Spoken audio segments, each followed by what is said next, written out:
ഈശോയിൽ ഏറ്റവും പ്രിയപ്പെട്ടവരെ, ദൈവവചന പഠനത്തിൻ്റെ 46-ാമത്തെ ദിവസം ഏവർക്കും സ്വാഗതം.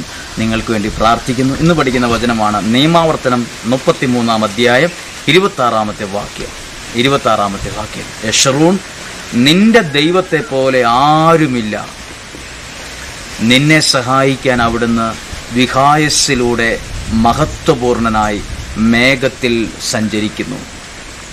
യശറൂൺ, നിന്റെ ദൈവത്തെ പോലെ ആരുമില്ല. ഒന്നാമത് മനസ്സിലാക്കേണ്ടത്, പഠിക്കേണ്ട കാര്യമാണ്. എൻ്റെ ദൈവത്തെ പോലെ ആരുമില്ല. എൻ്റെ ദൈവത്തെ പോലെ എന്നെ സഹായിക്കുന്ന ആരുമില്ല. എൻ്റെ ദൈവത്തെ പോലെ എനിക്ക് ബലം തരുന്ന ആരുമില്ല. എൻ്റെ ദൈവത്തെ പോലെ എൻ്റെ കഷ്ടതയിൽ എനിക്ക് വേണ്ടി എന്നെ ബലപ്പെടുത്തുന്ന വേറെ ആരുമില്ല.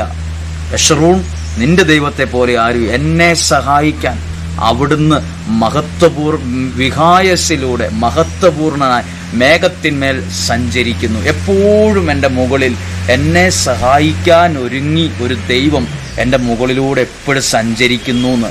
നിങ്ങൾ യാത്ര ചെയ്യുമ്പോഴും നിങ്ങളുടെ ജോലി സ്ഥലത്തും നിങ്ങളെ സഹായിക്കുന്ന ഒരു ദൈവം നിങ്ങളോട് കൂടെ ഒപ്പം സഞ്ചരിക്കുന്നു, മേഘത്തിൽ, ഉയരത്തിൽ എന്ന് എത്ര പേർക്കറിയാം? എത്ര പേർക്ക് വിശ്വാസമുണ്ട്? എന്നാൽ ഈ വചനം പഠിക്കുമ്പോൾ നിങ്ങളുടെ വിശ്വാസത്തെ വർദ്ധിപ്പിക്കും. എന്നെ സഹായിക്കാൻ ഒരു ദൈവം അനന്തവിഹായസിൽ എന്നെ സഹായിക്കാൻ സഞ്ചരിക്കുന്നു എൻ്റെ ഒപ്പം. ഒന്നും കൂടെ പറയാൻ വചനം, നിയമാവർത്തനം 33:26. യശറൂൺ, നിന്റെ ദൈവത്തെ പോലെ ആരുമില്ല. നിന്നെ സഹായിക്കാൻ അവിടുന്ന് വിഹായസിലൂടെ മഹത്വപൂർണനായി മേഘത്തിന്മേൽ സഞ്ചരിക്കുന്നു.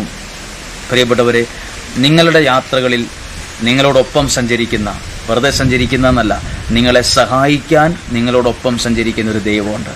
എവിടെയും ഭയപ്പെടരുത്, എവിടെയും പേടിക്കരുത്. എന്നെ സഹായിക്കാൻ എൻ്റെ ദൈവത്തെ പോലെ മറ്റാരുമില്ല.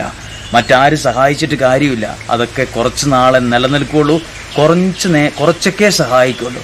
ദൈവത്തിൻ്റെ സഹായം കുറച്ചല്ല, അതിൻ്റെ ജീവിതത്തിന് ആവശ്യത്തിലധികം ബലം തരുന്ന സഹായം, ദൈവത്തിൻ്റെ സഹായം.